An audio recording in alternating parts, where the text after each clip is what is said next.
This is Bean to Barstool, a podcast that looks at the intersections of craft chocolate, craft beer, and other artisan drinks.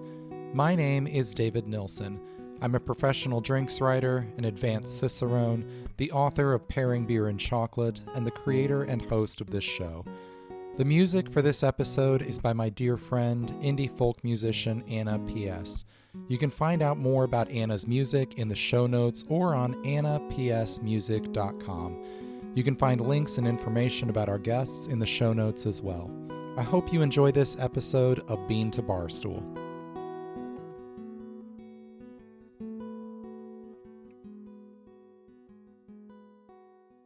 When you're preparing for a food or beverage certification, especially as your knowledge becomes more advanced and the examinations more grueling, a particular type of bond of friendship and camaraderie can take place between candidates that is akin to trauma bonding. You've both devoted your time and effort to something most people are never going to pursue. You've both dealt with doubt and worry and insecurity, both experienced elation and disappointment, both likely wrestled with validation and imposter syndrome. Some of my friendships in the beer industry in particular have been forged because we share an understanding of what it took to get where we are. The purpose of earning certification as a sommelier, cicerone, chocolate taster, BJCP judge, pommelier, whatever other industry-specific vetting programs are out there, should obviously never be to lord one's knowledge over other people and gatekeep the enjoyment of a particular food and drink.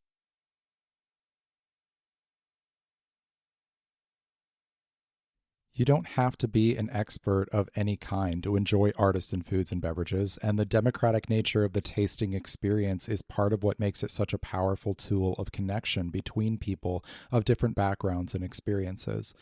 As I've grown in knowledge as a beer educator and earned my advanced Cicerone certification in 2021, I've mostly found the Dunning-Kruger effect to be verified over and over. The more I learn and the more my colleagues learn, the more we realize there still is to be learned. Two friends and colleagues I've been privileged to get to know over the last several years have been on a publicly documented quest to pass the brutal Master Cicerone exam. We all passed our advanced exams around the same time, and while I chose to stop my pursuit there, they have pressed on. The advanced exam on its own is a beast. The master exam is the final boss when it comes to beer knowledge examination. In late 2025, Scott Fielder became just the 29th Master Cicerone in the world. His best friend and partner in this process, Crowe, came close to doing the same and is more determined than ever to pass the test on his next try in late 2026. I sat down with Scott and Chris recently to talk not so much about the exams themselves. There are plenty of resources and stories out there about these quests, and you can learn a lot about Scott and Chris's journey specifically on their Instagram accounts and YouTube channel, which I'll link to in the show notes, but about how their pursuit of knowledge and the certifications that confirm it have impacted their experience and enjoyment of beer. We also talk about the vulnerability of documenting preparation as publicly as they have, and how we can balance providing consumers with useful information without gatekeeping and using exclusionary or opaque descriptive language. While the focus of this episode is obviously beer, I think anyone who is interested in learning about a particular food or beverage segment will find value in this conversation and things to relate to. For you craft chocolate listeners, just for fun, I had Scott and Chris taste a couple single origin bars in the middle of the episode and describe them as a tasting exercise, so you can tune in for that. By nature of this conversation, there is occasionally some inside baseball talk about beer, but hopefully context will explain most of it. If you have any specific questions after listening to this here or in any episode, always reach out and I'm happy to explain anything further. I hope you enjoy my conversation with Scott Fielder and Chris Crowe. Chris and Scott, welcome to Bean to Barstool. I'm glad we finally got to connect on this. Where are you guys at in the country? Tell our listeners where you're talking to us from. We are in the Los Angeles Basin area. Scott's out in Long Beach and I'm in Irvine, California, and we spend our time engaging with beer mostly out here. I want to hear from you guys a little bit about how you got invested in beer to the degree you are now. Usually on beer podcasts, I feel like we always get asked the how did you get into craft beer question. And at this point, we all kind of know that we got into it some variation of the same way, and it's not that interesting anymore. But I want to know how beer went from being a thing you enjoyed, craft beer was cool, whatever, to being something that you got much more invested in, something you recognized that the tasting experience and the sensory experience was going to be a deeper part of your life. Yeah, for me, I was lucky for a long time in a different profession to just be able to taste beers from all over the country.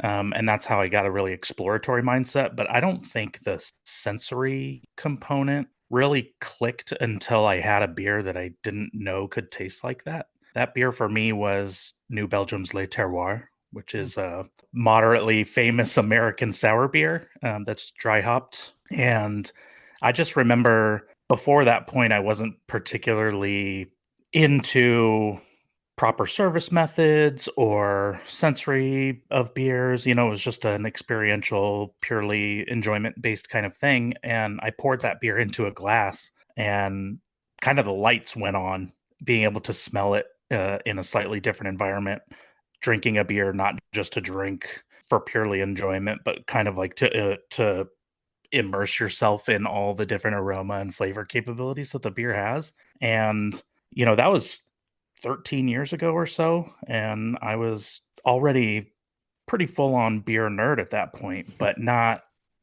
in terms of like compartmentalizing it and fragmenting out all of the different components. And so I just remember never thinking beer could taste like that, and I wanted to know why it tasted like that more so than just find the next beer that tastes like that. And for me, that kicked off the why. And most beers since then, I wanted to know how they were made and why they were made that way and why they tasted the way that they do. Scott, how about you? I had a very, very similar experience in terms of it. There was a singular beer that just completely, the heavens parted. I didn't know beer could taste like this. I'll try and keep the story short, but basically, running a hospitality event that had drink tickets. We had a bunch of tickets left over. We decided we wanted to try some beer from their bottle list. We picked out, I said, what about this Rodenbach vintage beer? Vintage is a cool word in wine. Why don't we get that? This is 2018. They bring out a bottle of 2011 Rodenbach vintage. Everybody is thinking this is just going to taste terrible, right? Like what beer tastes good after 7 years? And obviously, looking back on it, had been cellared perfectly, totally piqued my curiosity like I never could have imagined. And really, where it to me kind of became this thing that I knew was going to be important in my life was realizing that at some point I was probably going to have to transition careers, and then kind of finding the Cicerone program, and that also not only being sort of a beginning of developing sort of a backup plan, but also just an outlet for my competitiveness. The fact that there's blind tasting involved and that you can be good at this particular thing. Played sports all of my life. When I got into grad school, I was diagnosed with a condition that keeps me from playing contact sports, or at least I'm very hesitant to. And so, always trying to find outlets for those sorts of things, and really choosing beer not only for that experience, but just also that beer was accessible. Like I would hear wine people say, oh, a cheap blind flight is $100, $120. And I'm thinking, I don't even like wine that much, and I really like beer. And so, I'm sure just like many people on Google, is there such thing as a beer sommelier? And that's how I found Cicerone. And then it's like, wow, I can do this, and I can get a certification, and it's I can just spend 20, maybe $30 if it's a really expensive style flight or something. But then I just realized that, much like Chris too, like the science behind it began to intrigue me immensely, and figuring out how all of those things worked and where they came from and how they came to be, just an infinite rabbit hole to go down, which I love. That's interesting for both of you. It was a sour beer. It was a sour ale. Yeah, That, yeah, that's really yeah. cool. And I think that certainly that is going to be something surprising for folks who have never experienced that before. When I'm introducing people to sour beers in classes, I do some like library classes. So a lot of the people in there are truly brand new. And I always have to explain that these are beers that are sour on purpose. There is an alternative, but Yeah. we're going to taste sours that are supposed to be sour. A lot of folks who follow you guys on Instagram have been paying a lot of attention over the last couple of years because you guys have been very open about your preparation process for those Cicerone exams. Both taking the advanced and then the master over the last couple years, and you guys have been really really open and like vulnerable with this is the process, these are the good days, these are the bad days, this is the flight where I bombed everything and didn't get anything right, and like really been kind of an open book. And I think that has been permission for a lot of people who are prepping for these exams to be able to see that, because I know when I was taking the advanced exam, I am a very private person primarily, and when I was prepping I did that entirely alone. I didn't have any study partners, and I felt very protective about that process. It was a very vulnerable thing that I was guarding for myself because I had a lot wrapped up in it. And it's been cool to see you guys do the complete opposite of that and just kind of lay open, here's what we're doing. I want to talk a little bit about the impact of studying for those exams on your own enjoyment of beer, not on your careers, but on you as two dudes who like beer. What has the preparation for that done for you? Before we talk about that specifically, most of the listeners on Bean to Barstool are actually coming primarily from the chocolate side. I'd say it's about 2/3 are coming from that side versus beer. So can you guys just sketch a little bit of the scope of what we're talking about in terms of the preparation you've done over the last couple of years? Yeah, absolutely. So we kind of joined study forces in 2020. Our connection was born out of the pandemic and having some extra time to get ready for some of these things. There's a lot longer, more detailed version of events, but in essence, we met at a time that we were both getting ready to take the advanced Cicerone exam, and we didn't at the time know when it was going to be available next because the world was in chaos. And that exam is the third level out of 4 for the Cicerone program, for those that don't know.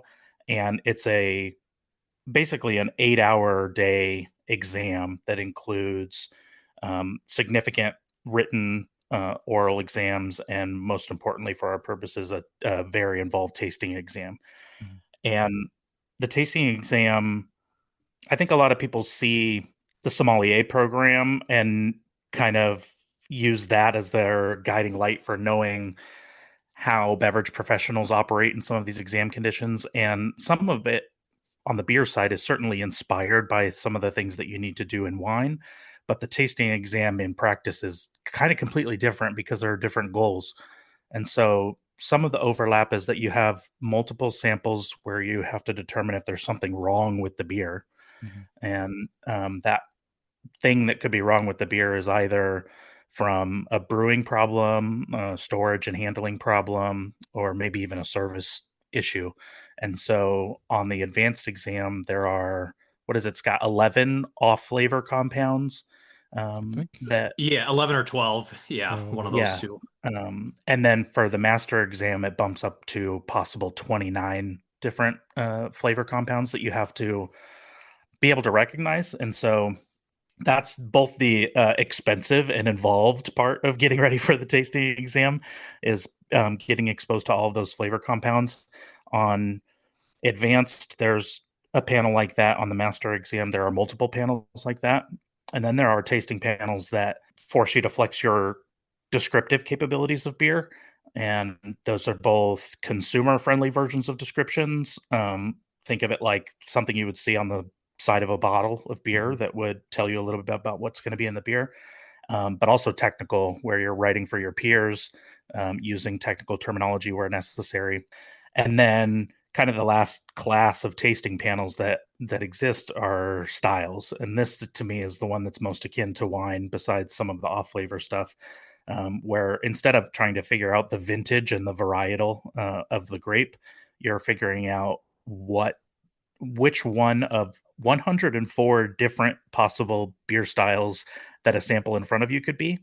And so this is what we had been getting ready for a long time. And I think a lot of people we had learned they approached this exam, the tasting components of both the advanced and master exams, not too, not, I don't want to say like lightly, but it's expensive and it's involved, and so some people might only get exposure to some of the off flavor compounds, for example, a handful of times before the exam.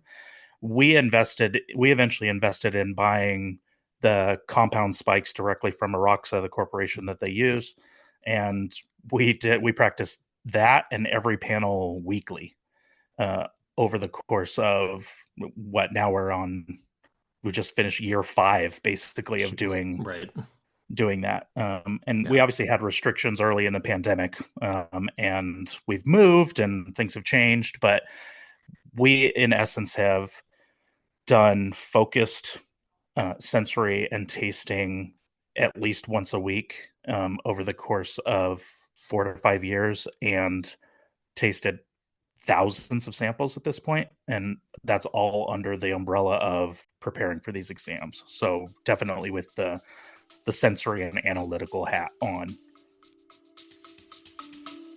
We'll be right back.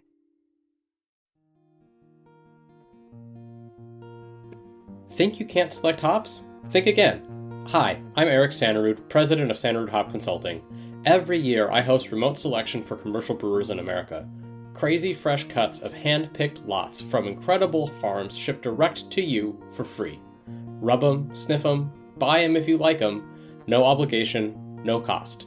You can visit brewingisag.com/hop selection to learn more. That's brewingisag.com/hop selection.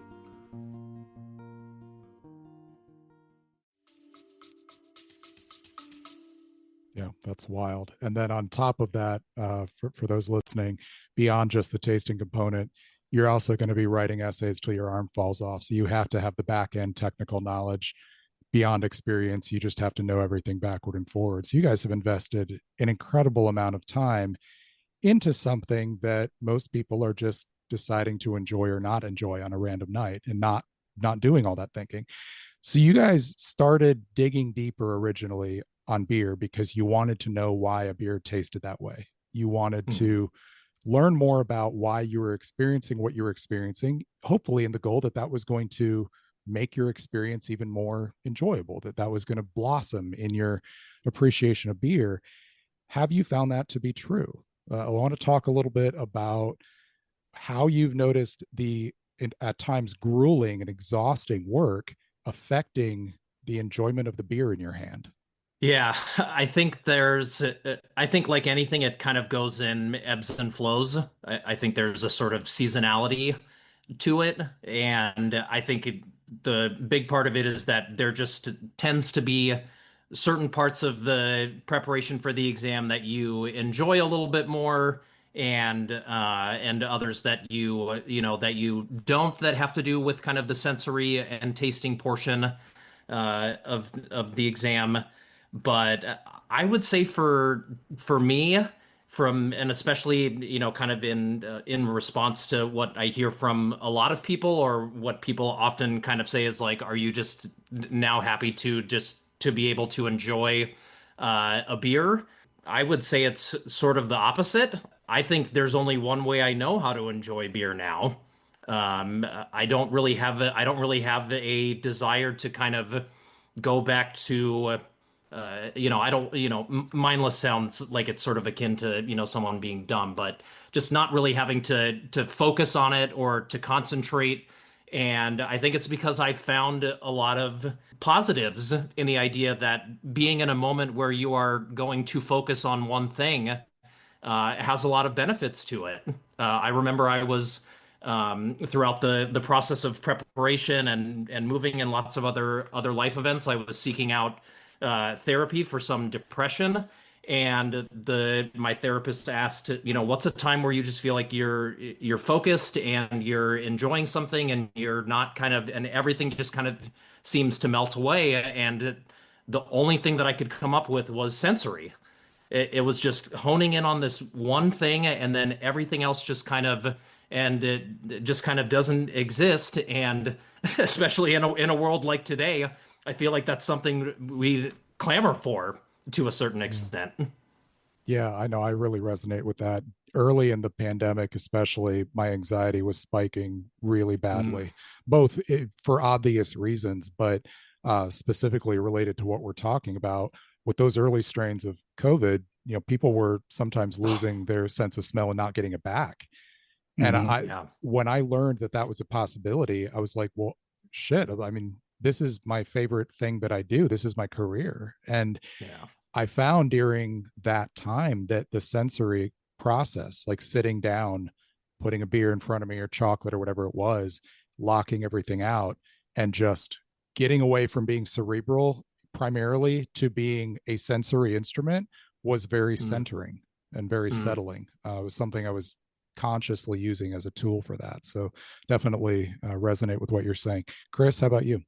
Yeah, it's interesting. When I was getting ready to go for level 2, the certified cicerone, I had a lot of industry friends at that time that they would ask, like, "Oh, do you really want to be this analytical about beer? It's just for enjoyment.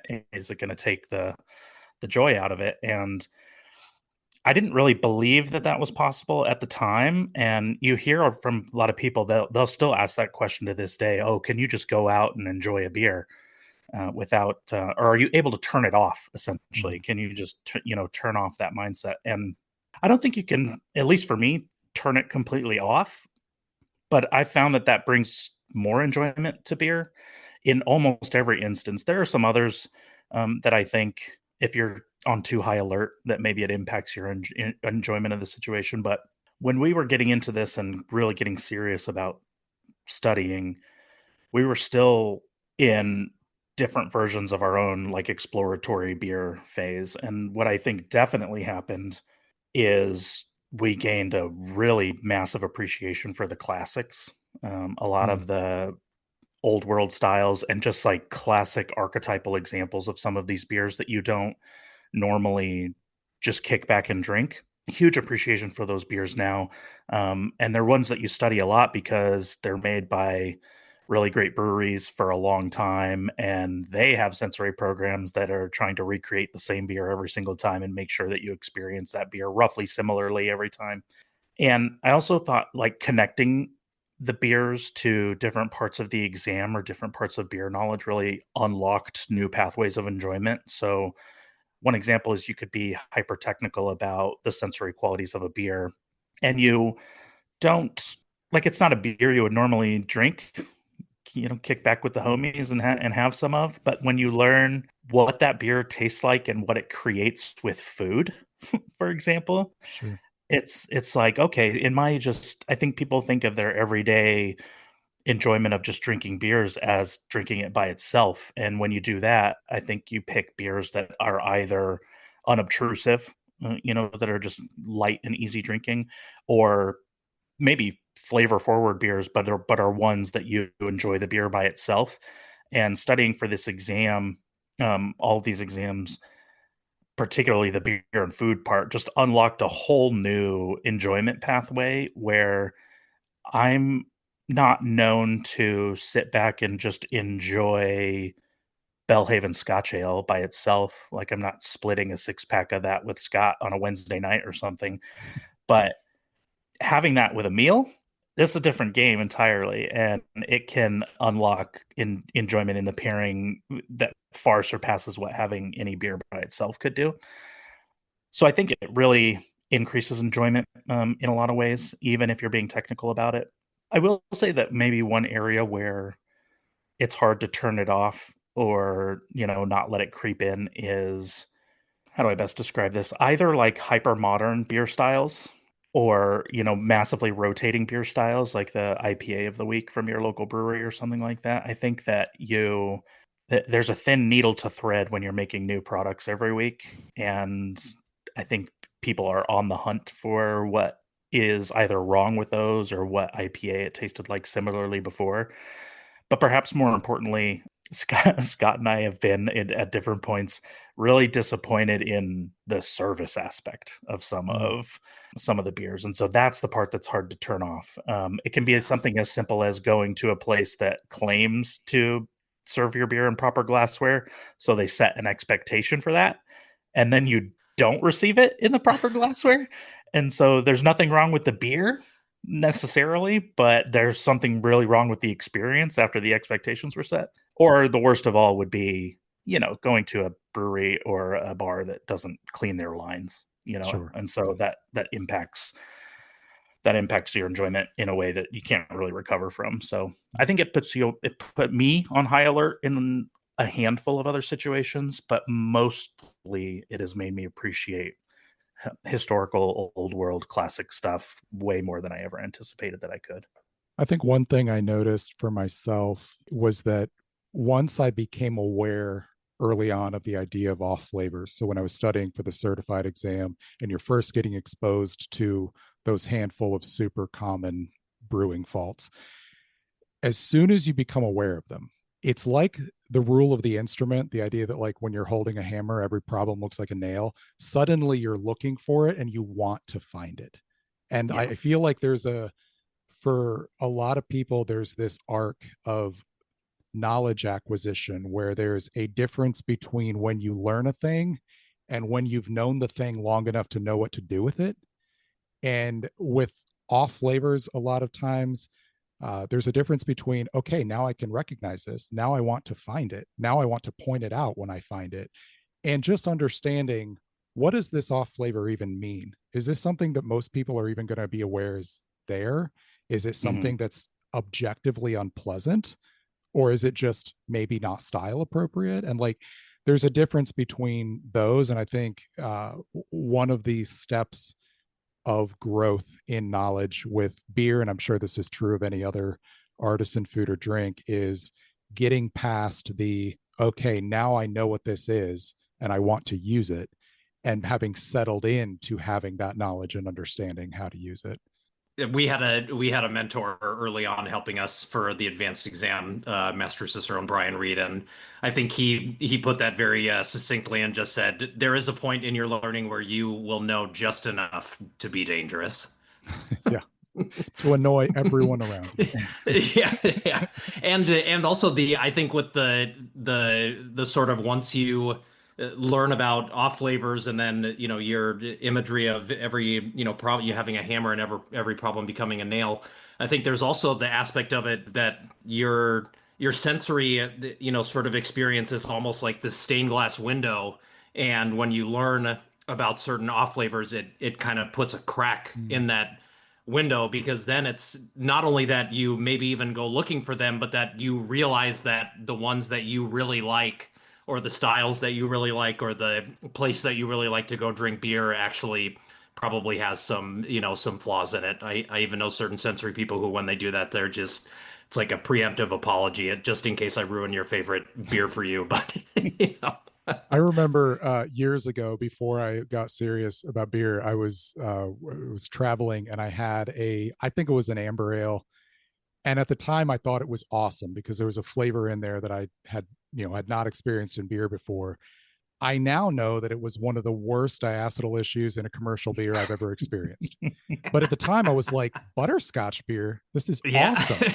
And I loved it. Like I was, whatever, every new beer was a cool thing. Yeah. And now I'm like, if I had that, I would be telling people I knew of, like, you would not believe how bad this diacetyl problem was in this beer. Like, it definitely changes our perspective on things that in some cases we might have enjoyed, before we knew them. I'm curious, I want to hear you guys talk a little bit about how knowing what you know about beer and having put the work into, particularly to be able to identify and describe flavors in beer, how that applies to the education component for other people. Like if you're now going to have the role of introducing other people to beer, helping them to appreciate it more.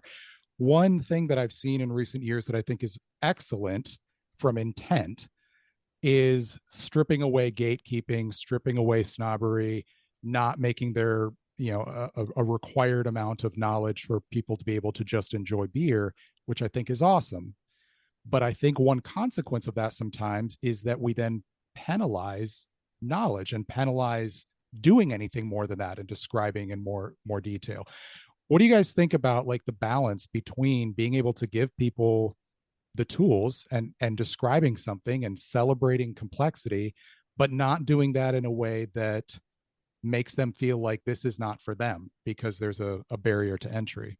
Yeah, I'd like to connect that briefly to our study preparation and it being so public and vulnerable.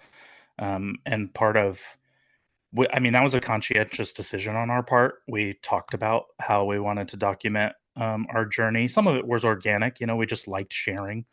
But there were several moments where we were having difficulty cracking through and attaining knowledge and mentorship from other people, and it just felt like this big chimera that we couldn't really poke through in a meaningful way.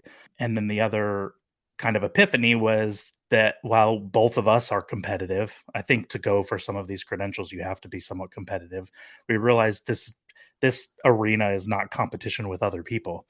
And we wanted to leave the chest pounding behind, which I think craft beer especially had problems with that for quite, still does in many corners, I'm sure. But there was definitely a turn around, the exposure of some impropriety at different breweries where we're getting ready to study at the same time, and we don't want to be associated with any of that. And so part of approaching our process with humility, being humble, open, vulnerable, we were just tired of running into situations where people acted like they knew everything about beer. And we much preferred being around people and learning from people that admit that they're still learning something new about beer every day. And so I think throwing ourselves into that end of the water made us more approachable. And so our entire demeanor is, Scott could maybe speak to it differently, but I think that there is we try to set the terms of comfortability in talking about beer, and that there are while there are strictly wrong answers in some senses, that the more that we can expand our experiential capabilities and understandings, the better. People have been writing about this more and more. Mark Dredge has done a couple of articles about something as simple as different cultural connections to different flavor compounds. And so I think craft beer had an era where, a certain compound always had to taste like this, had to smell like this, and it was taught and drilled into people a certain way. And we found that we're learning exponentially more when that pool of descriptors is widened. Yeah. And I think that makes it easier to learn, but it also makes it so that you don't seem as intimidating. It's a more inviting form of beer education. And when it is more inviting, even if it's not explicitly so, it's just based off of your demeanor, then that veil is lifted, and there's a connection that's more direct and organic and non-confrontational. And I think beer is doing a better job at being less know-it-all and more invitational. But I think that swinging to the invitational end of the spectrum has helped a ton. Yeah, I think a really good example of what Chris was talking about that we both experienced when we took Cicerone did kind of their first kind of version of Aroxa. That was because for people who don't know, Aroxa is a flavor standard company. They hold a annual 5-day taster training course that kind of at some point, I don't know when, but basically kind of became part of the like, if you want to pass the master exam, like you need to take this course. And for however many years now is usually, if it's held in the United States at some point, it is usually in a city very close to where the exam is going to be, and often the week before the exam. And Cicerone kind of did their own version that is actually geared completely towards the master exam. And just the first panel out of the gate, there's 3 master Cicerones in the back. They're doing the off flavors along with us. We get done with the first set of panels, and Dan M. Dyke, one of the 2 owners of Cicerone, just says, just so everybody knows, like nobody back there is batting 1,000, and that's all it takes. It just takes one, it just takes one thing. And I now, like Chris said, with how sort of open we've been with our process, a lot of the times when I do education now, especially around sensory, I just say, if there was anybody who really, really wanted to, they could dig through my Instagram account and make a solid argument out of context that I am a terrible taster. They could take every, 0 and 1 out of 7 that I've ever, gotten, and 1 or 2 out of 5 that I got studying for advanced, and they could make a case, without all the context, that I am just not a great taster. And I think just that one simple thing really does a lot for setting expectations. And I think the other part of it too is, and maybe this is different for everyone who goes through, programs like these, but I think there is a certain point, especially I think I would say argue that it happens in the upper levels of most of these programs, is there is a point where you start to realize that even though you may know a lot more than maybe the vast majority of people, you understand how much you still do not know. And so that alone is a humbling experience and revelation to kind of come to for, whoever and whenever that happens.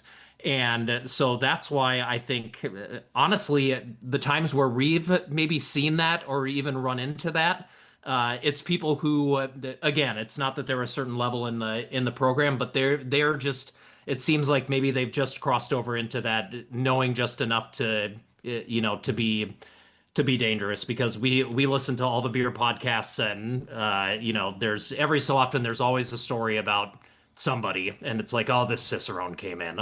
And and unfortunately for some people, it just takes one of us, to kind of put a bad taste, and then all of a sudden it's like, oh, they're all kind of snobby like that, and they just want to tell you what to do and tell you how you're wrong. And but we also, that's honestly something we struggle with too, because sometimes we will see something and we're like, wow, that's really like not super great information, and then we usually are like, like maybe it's not our place, to say anything, so we just kind of, talk internally and just say, okay, is this kind of what you were seeing? But then I've kind of also posed the question to Chris, then whose job is it?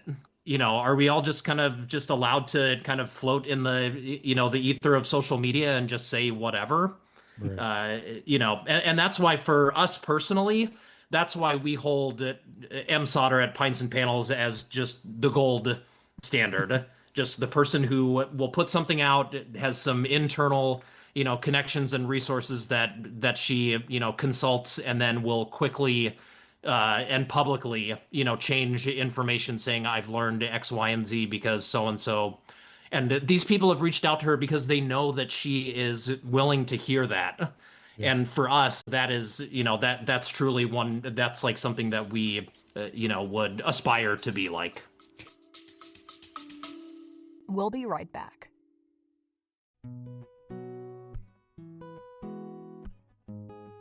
Hey everyone, you may have noticed things in the world aren't awesome right now, and social media kind of reflects that.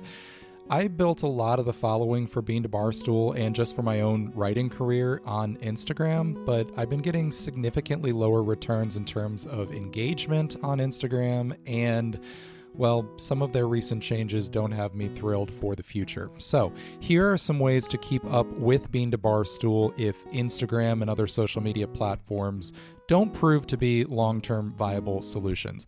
If you do nothing else, sign up for the Bean to Barstool newsletter. You can do that by going to beantobarstool.com/newsletter-signup. That link is in the show notes. That is a weekly email newsletter that covers all the same things we cover here on the podcast. Speaking of, subscribe to the podcast on your favorite podcast platform. Wherever you listen to Bean to Barstool, go there and subscribe to make sure you get notifications of new episodes. If you're a proud millennial like me and you still use an RSS feeder, you can also subscribe to our blog posts, which come out at least weekly. Also, if you are still on social media but don't love Meta right now, you can check me out over on Blue Sky. I'm on there under my personal account at David Nilsson Beer, but I do post all the Bean to Barstool content over there as well.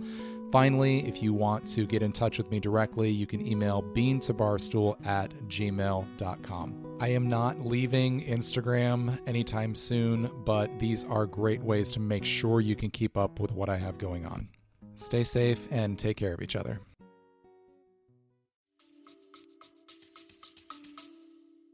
How do you think that posture translates to how we present products to consumers? I think one trend we're seeing is getting away from hyper focus on style names that people haven't heard of. I know in the cocktail world, there's some movement away from, rather than just a list of ingredients, here's 5 keyword flavor descriptors. What do you think is the balance there between that approachability while also giving people the tools to have that knowledge if they want it, and not removing the idea of knowledge from this? What is that balance between not gatekeeping but still giving accurate and useful information? Yeah, for me, it's all bound up in service and developing a service forward identity. It's the most difficult thing to teach, especially having tended bar and done beer tending for years, is the instinctual understanding of where a customer is at based on what they're asking about or how they're interacting in a beer environment. And so, we exist in this world where dozens of beer myths have done the general populace the disservice of, saying things like, I don't like lagers, but I like pilsners. And that's like not a moment to, it's not a gotcha moment. You have to figure out quickly, you have to understand the context of how a person could get to saying something like that, and approach them where they are. And that's not in terms of talking down or developing some more dictatorial strategy or something. It's just like, oh, okay, this is where this person is in their beer journey. Remember when I was at that part of the beer journey, and how would I appreciate being coaxed out of it, or at least coaxed forward? So all the way from there up to flavor notes for the next hottest IPA. I think that the best thing that a lot of tap rooms do, I love when I walk into a tap room and I'm asking about a beer and the beer tender says, "Oh, I think this smells like peaches and nectarines, but Scott really gets this citrus kick out of it. Try it." It just, everything is like so inviting and communal, where you're presenting the information as, oh, people perceive this in different ways, but you don't have to explain, the history of genetic differences in tasting and smelling. It's just, it's apparent. It's part of the presentation. So and so gets X out of it. I get Y. What do you think? And that's the invitational component to it. And so, yeah, I think, we've already talked about knowing just enough to be dangerous. And I think switching from that danger being like the intentional weaponization of your knowledge to it being more like, oh, I'm still learning about this too. Here's what we think. Let's make this decision together based on the information that we have. I think that fixes the problem quite a bit. One of the difficult things with this is figuring out how to give knowledge to the people who want it without talking down to the folks who just want to enjoy whatever's in front of them.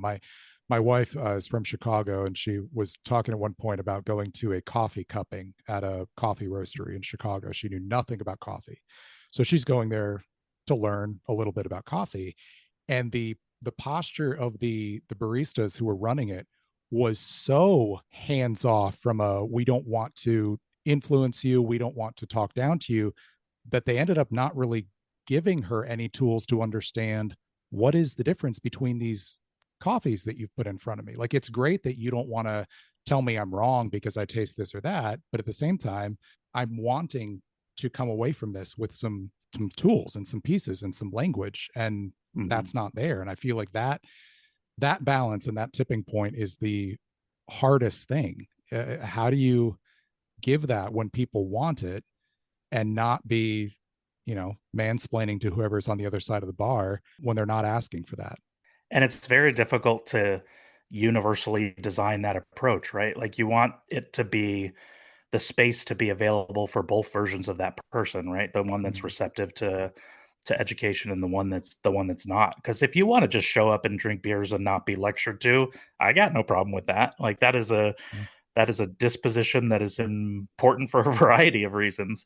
And Scott and I are kind of going through a bunch of theorizing about how to create that type of space where you can put on an event where if somebody just wants to show up and enjoy the beer that's being featured, meet some new people, and not feel like it's school, they can do that, but that there are avenues for existing in that space where you can ask a bunch of questions. There might be menu items that dive a little bit deeper, but they're not overwhelming and, put in front of your face as sort of the gatekeeping to the event.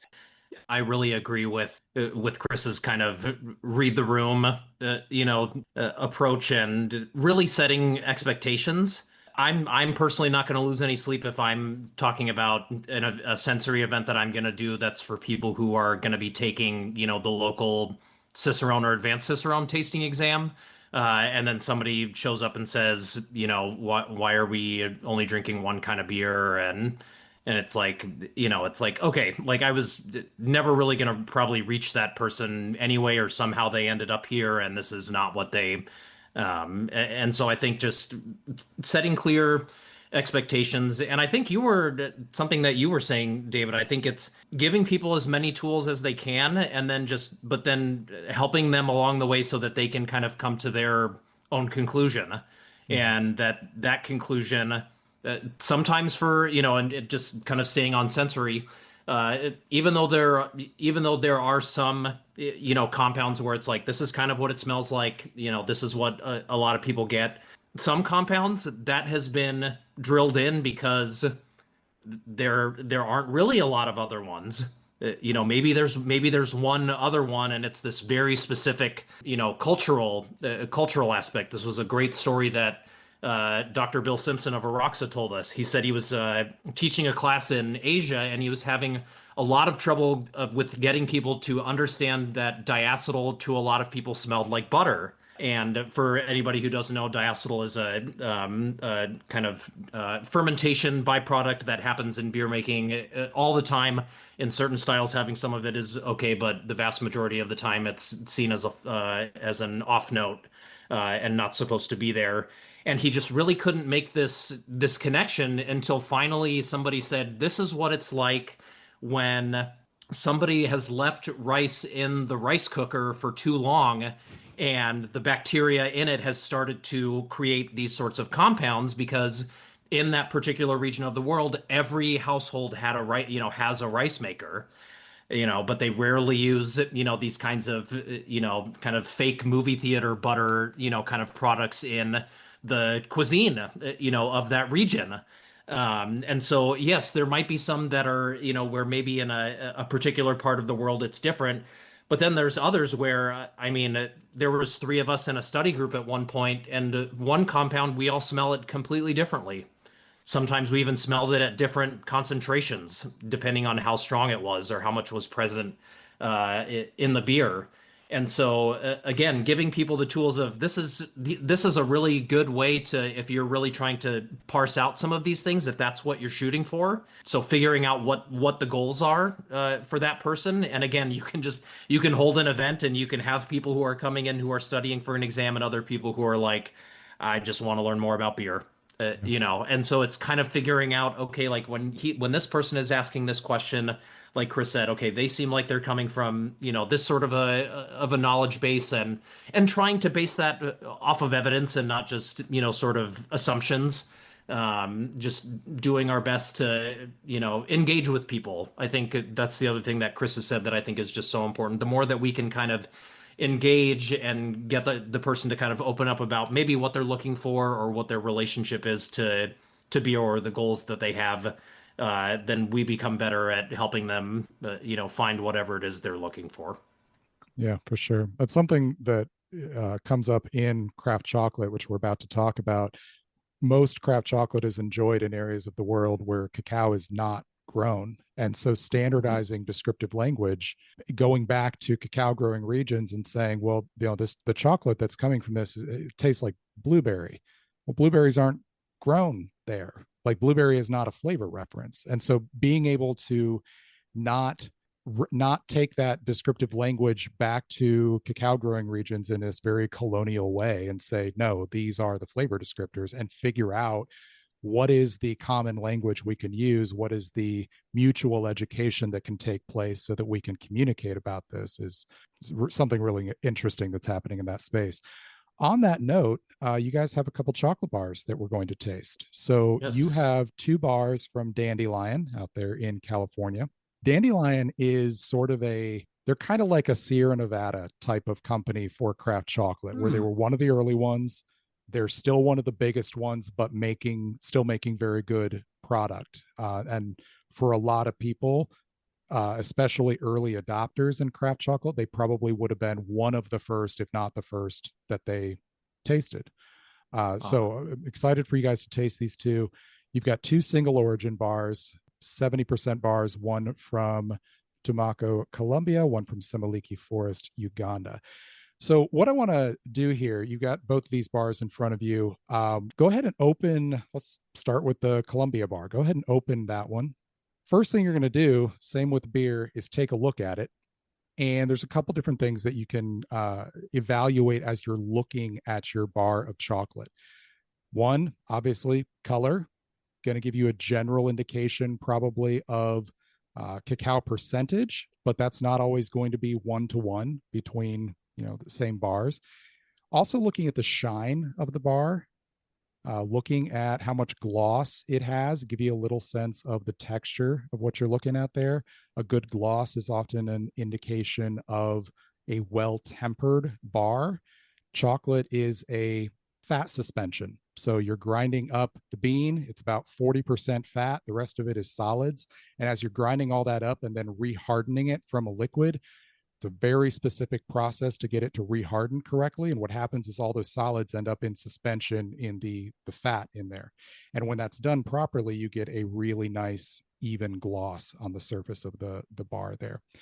And then one cool thing that chocolate makers do that we don't have any corollary to in beer is get to come up with any kind of mold design for the bar itself. So some of them are custom, some of them are kind of generic and you just get squares. Some of them are super elaborate. Very, very cool.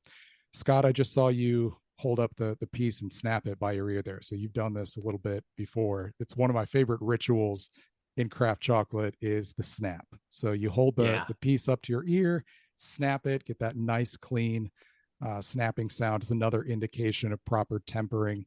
It's one of those things that really means nothing to the actual tasting of the bar, but it's a ritual that I enjoy for its own sake because it really has no corollary in any sort of beverage application. Like it's something that like just that audible sound is kind of just like a cue that you're about to start this process. So I love that.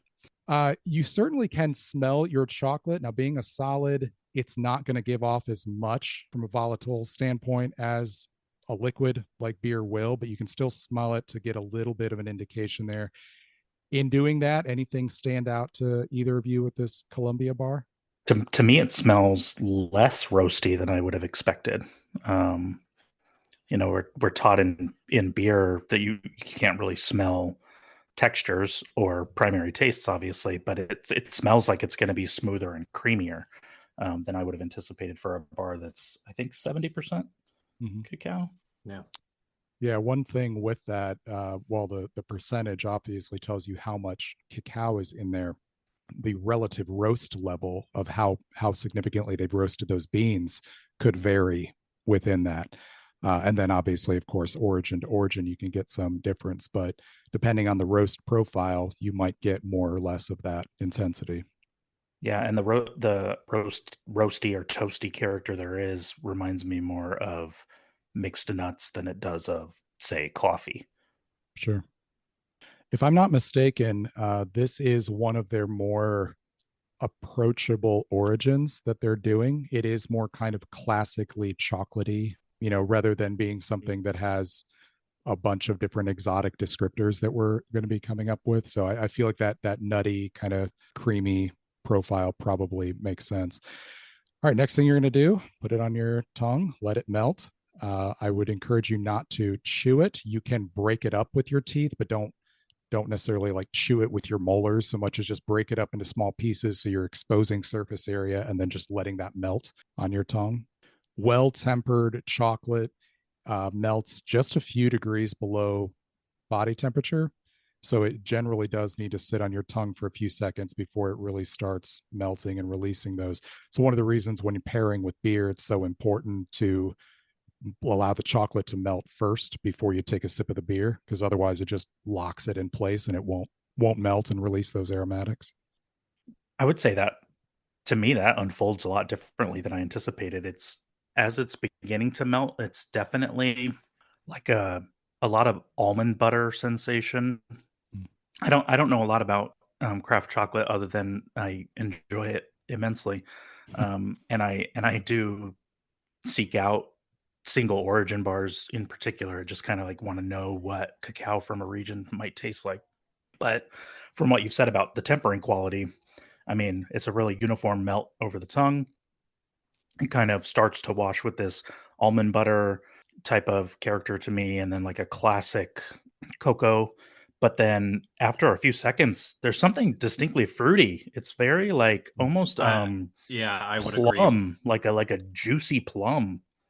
Yeah, I'm getting a little bit of that. It's a little bit of like a toasted hazelnut, and also just I would say kind of like a very kind of like ripe like peach kind of flavor, and then just kind of like a indistinct kind of florality, like kind of reminds me of like a freshly picked, peach with the stem, still on it with some of the, kind of the leafy herbaceousness still in the background.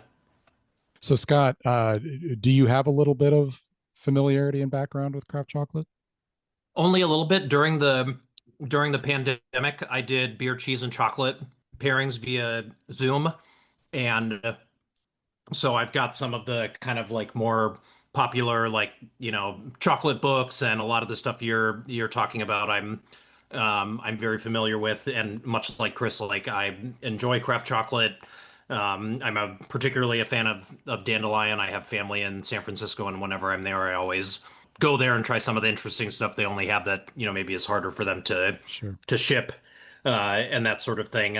But and then obviously I've bought any of the like chocolate pairing books that you've produced. I've definitely have those in my library as well. So definitely had some some beer and chocolate pairing experience, but no, nothing like going to a chocolate tasting on on my own or anything like you were kind of mentioning with the coffee cupping. Sure. No, but that's cool that you've got a little bit Yeah. of background with it. And then, of course, the last thing that you're paying attention to as you're tasting it is that texture. You had Chris, you had used the word creamy in describing the aroma, which you explained obviously isn't something you can smell, but you get that indication. What did you feel about the melt here? Did you get that kind of creamy texture? How would you describe that mouthfeel? Yeah, it was. I would say that it's creamy, but it is more like either a syrup or like a honey that has no grit to it. So it's Mm. tongue coating, but not oppressively so. It still has some lift. I think the fruit notes really help with that perceptually. But yeah, I would change it from like generically creamy, which evokes vanilla and dairy and those things, and more to like a sugar solution, like a honey or a chocolate syrup, like a really good chocolate syrup, Mhm. not a fake one. But yeah, it's got that texture to it to me. Very cool. Yeah, it's got a very yeah, kind of approachable density to the melt. It's not sort of this kind of cloying kind of sensation. One thing that helped me a lot with understanding texture in chocolate was understanding a little bit of the chocolate making process. This does get liquefied before it becomes a solid, and so that that fat is getting melted, and you're getting what we call chocolate liquor, and so it is becoming basically a syrup, a sauce, and then getting rehardened. And so when you're tasting it in that solid form, it's very easy to recognize that earlier gestational stage for it, where it's like this was a liquid and it kind of wants to be a liquid, and it's wanting to melt and turn into that format. And is there a wide variation when people are crafting this and wondering how they sort of want it? to melt, or is there just kind of like a gold, standard of like this is kind of where I'm kind of trying to think, is it kind of like cheese, where there's some Mhm. cheeses where it's like you're going to have a more crumbly, and there's kind of levels of hardness to the texture all the way down to, some that are, just themselves calling them a solid seems like a lie. Right, right, right. They're runny if anything. So the higher the percentage of the cacao butter that's in a bar, the more likely it is to melt. So when you're looking at something like a lower percentage milk chocolate, where they're adding in some of that butter, or white chocolate, which is chocolate, Yep. but there's no cacao solids, it's just the cacao butter, you're going to expect those to melt at a lower temperature. Once you get into dark chocolate, higher percentage milk chocolates, there's going to be a difference to the texture of that melt. And you can definitely, once you get familiar with them, start employing language to describe how readily this wants to melt. But in terms of actual temperature, it's roughly within a pretty narrow range Gotcha. in there when it's properly tempered, Yeah. because the specific physical format that the fat crystals have to be in is like one specific format. Like Right, you right. have to hit these temperature thresholds up and down to be able to get it to turn into this particular type of fat crystal. So once it's in that, there's a pretty uniform range. Gotcha. But that is going to change a little bit as you go down in percentage and you're getting away from those Gotcha. cacao solids as much. Let's go ahead and taste the second bar. So this other one is from Uganda, Semiliki Forest, same percentage. And I think this is a really fun opportunity, tasting the same maker at the same percentage, because now the only thing we're changing is cacao origin. So it's kind of like tasting the same brewery's 3 IPAs where they're just doing 3 different hops, and you're eliminating any other variables, and all you're now seeing Right. is the difference in these 3 smash beers or something like that. Right. It's distinctly darker than the first one. Is the first thing that I notice. There's definitely a color difference. Yeah, similar sheen. It's Mhm. the same kind of emboss on the square, but yeah, definitely a A shade or two shade. Yeah. darker. Nice. Can you tell we study together and I won't ask you SRM on the chocolate. 24. Yeah, go ahead and go through that same process, and feel free, either one of you, to say anything that's standing out throughout there. Kind of skipped audibly describing aroma, but it was definitely less nutty on first pass. More, almost smelled like bush berries of some kind, like red currants or something like that. Yeah, I was gonna say raspberry on the palate for sure. It switches directly to raspberry on the palate. It's like this raspberry, is mulberry. this is like a wave. I mean, this is like amber, honey that like leads into, yeah, red raspberry.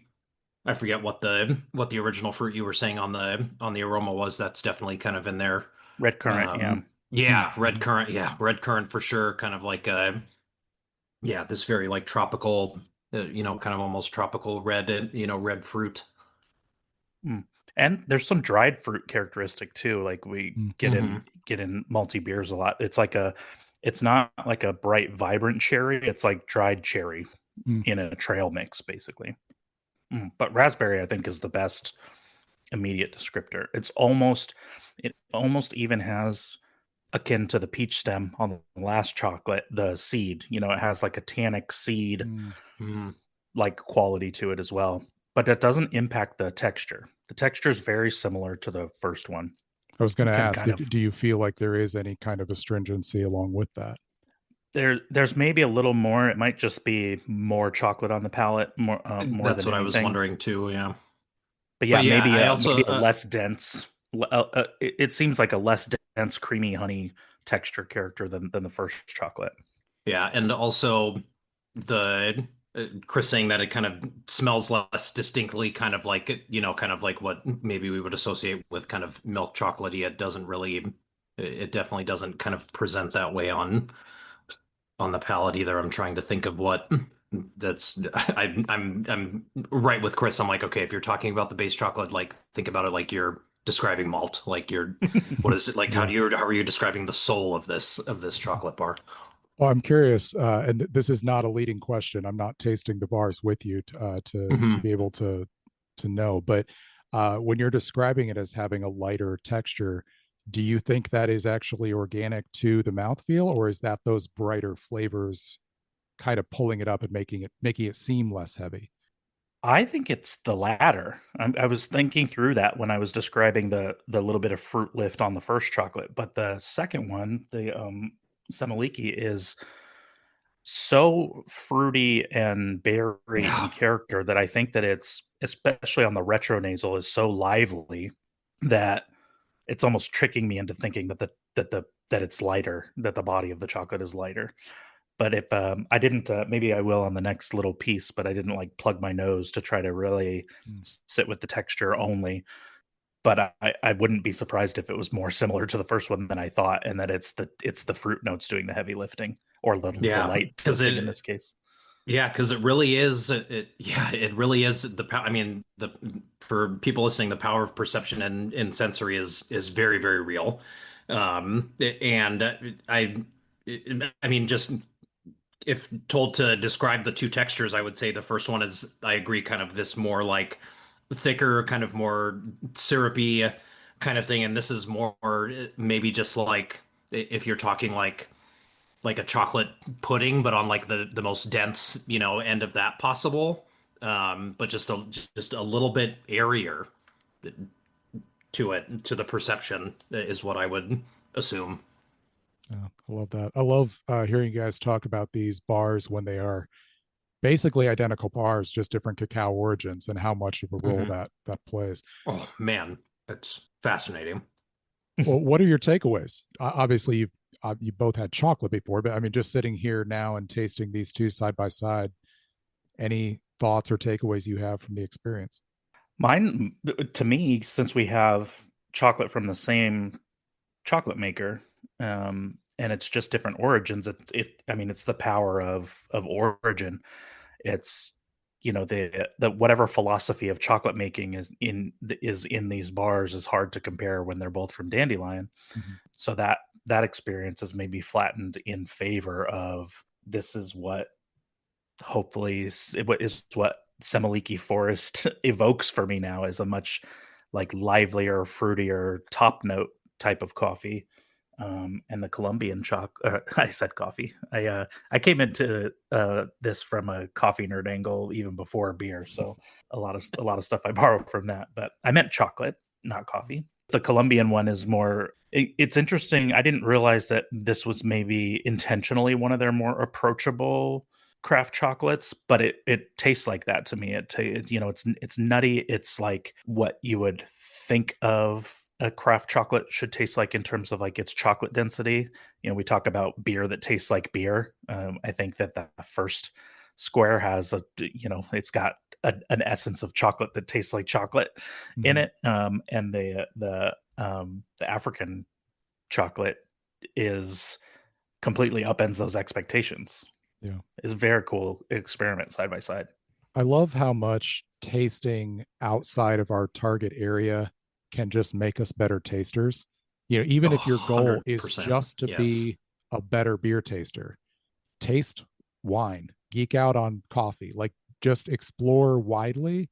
Not only do you gain knowledge on how different types of people talk about the sensory experience in these different segments, but your range of flavor references, all of those things expand. Well, that's true. And we need help in beer in some respects on that. Um, I think we have a very limited set of ways to define the texture of a beer. We sort of talk about carbonation in volumes and give it a little, low to high range. And it might be sweet finishing or dry and astringent. But like I always look up to the wine community and their ability to describe the texture of a wine. They just have so many more tools at their disposal. So I crib a lot from wine, and I think chocolate has some overlap of the Venn diagram there, where you're forced to use and learn different descriptors for texture and Mm. the mouth feel. of it because it's so far outside of the realm of our normal beer sensory experience. Yeah, I would say anybody who I do education for, any of my students that I teach through Beer Scholar, usually when it's how do I get better at beer sensory, it's usually twofold. The first one is it's going to be really hard if you're doing it by yourself. I mean, I didn't understand that until our advanced Cicerone study group during the pandemic, where it was just like even just with 3 or 4 other people, just talking about it together totally enriches your vocabulary. It expands your vocabulary. It helps you to see things that maybe you didn't notice. But then most of the time it's you gotta smell other stuff that's not beer. Yeah. Because there is just tons of overlap. I mean, it's fermentation. You can ferment a lot of different things, and so there's just always going to be some kind of overlap. And thankfully, there's so much overlap in these different industries partnering together, and just having chocolate in beer, is. I love that there's a lot more breweries that are doing things where we're releasing this set of 6 or 7 beers, and it's one a brewery here locally, Bottle Logic, did it, and they did it with 7 different vanilla varietals from different places, and it was again, rather than a single hop, it was single vanilla variety, and it was much like this. It was very much like the chocolate was just, or the vanilla was just singing, and they just all had a different note to them that even in some cases made the beers be perceived to be sweeter, drier, have different textures, and so this is no different. Chocolate is no different.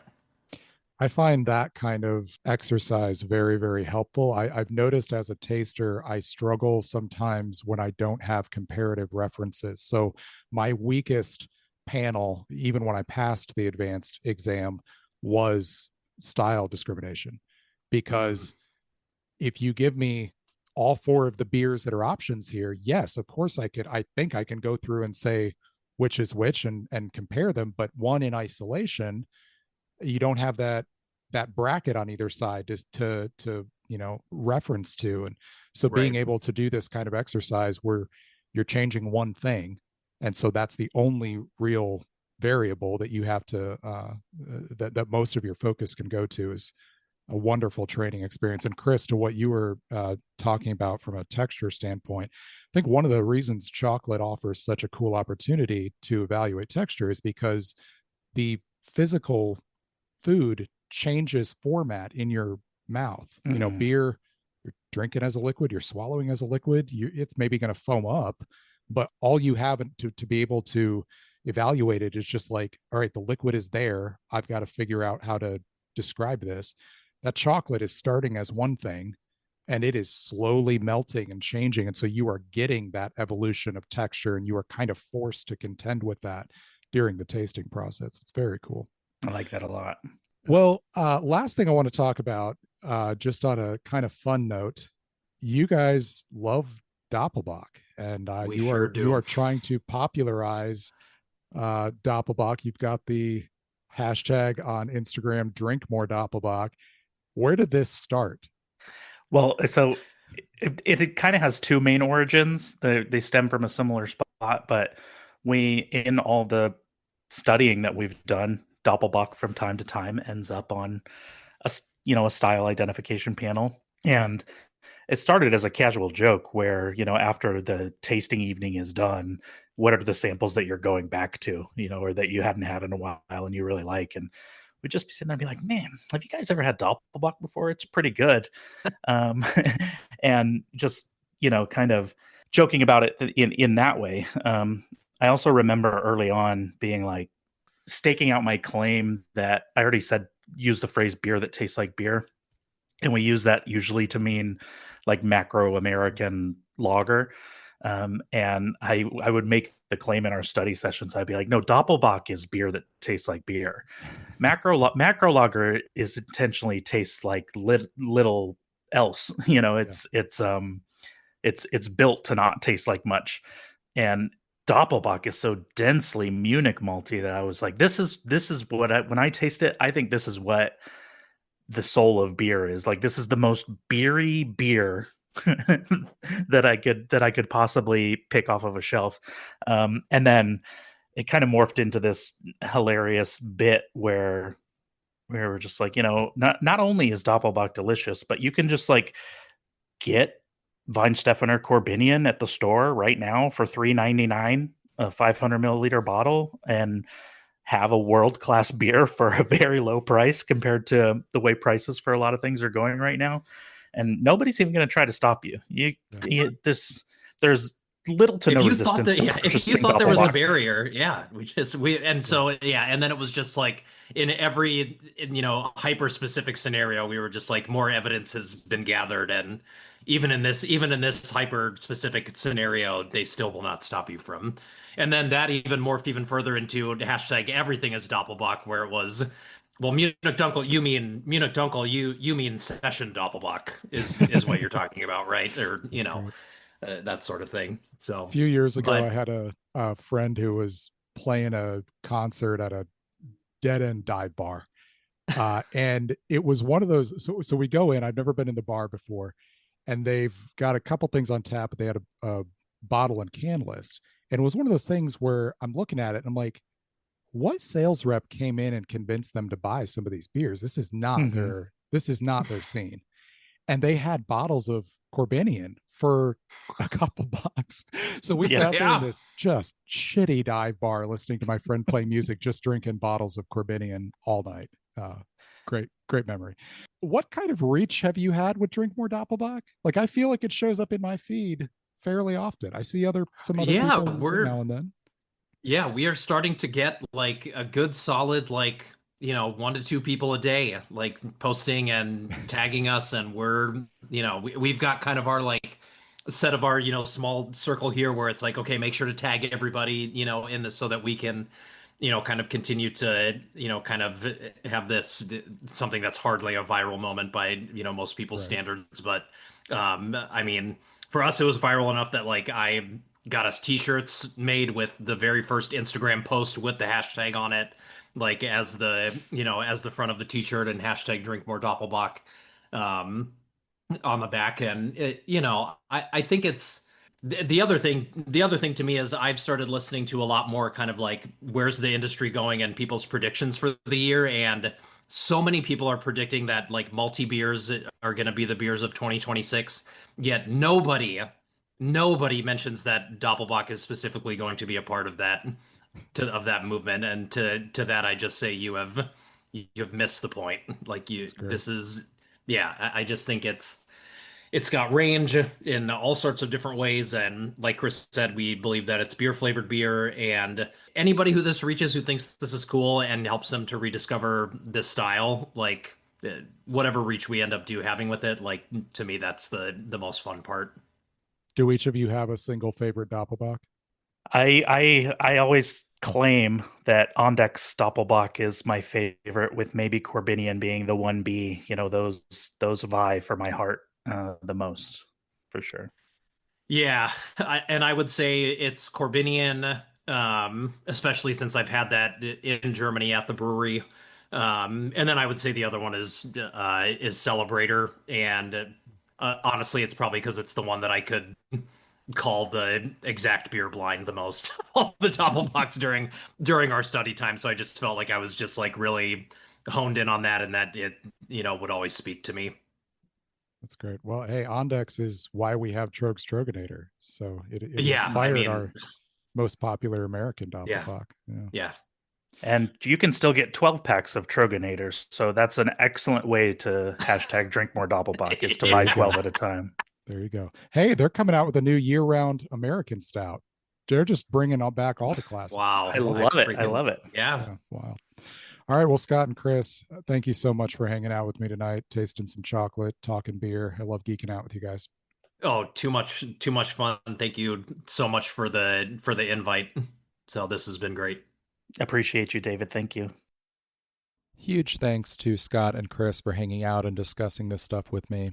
Just as they have been so open and honest about their own preparation processes for these exams, they are both also equally eager to help others doing the same, no matter where you are in your own journey. I hope that can be said of me as well. The goal of eliminating gatekeeping in beer isn't to pretend there was never anything on the other side of that exclusionary gate, but to instead provide access to knowledge for anyone who wants it, while accepting everyone wherever they are on that path, even if they plan to stay where they are. Beer is for everyone. Everyone gets to enjoy it how they want. And if that means growing in knowledge for you, ask us anything you'd like. Some of the topics Scott and Chris and I discussed around flavor language tie back to some noteworthy past episodes of Bean to Barstool. The very first seed of this podcast was planted out of a talk I gave back in 2019 about culturally informed flavor vocabulary and how the tasting experience can bring us together to learn more about each other. And the very first episode of Bean to Barstool focused on that. A little while later, I spoke with the inimitable Dr. J. Jackson Beckham about this in further detail. I will link to both of those past episodes in the show notes, as well as my conversation with M. Souter, who was mentioned in today's conversation. One quick craft chocolate note before we sign off. I just saw that Gansett Craft Chocolate has released a Battle Cry whiskey bar using a whiskey from Sons of Liberty Spirits. So they used a 2017 batch of Battle Cry beer barrel finished whiskey, soaked Peruvian chuncho cacao nibs in it, and made a 70% bar out of it. It looks like it is only available out of their craft chocolate shop, not online. If anybody's had a chance to try it, I would love to hear what you thought about it. Thanks so much to Scott and Chris for joining me on the show today. Thanks to everyone else for listening. I hope you enjoyed this episode of Bean to Barstool.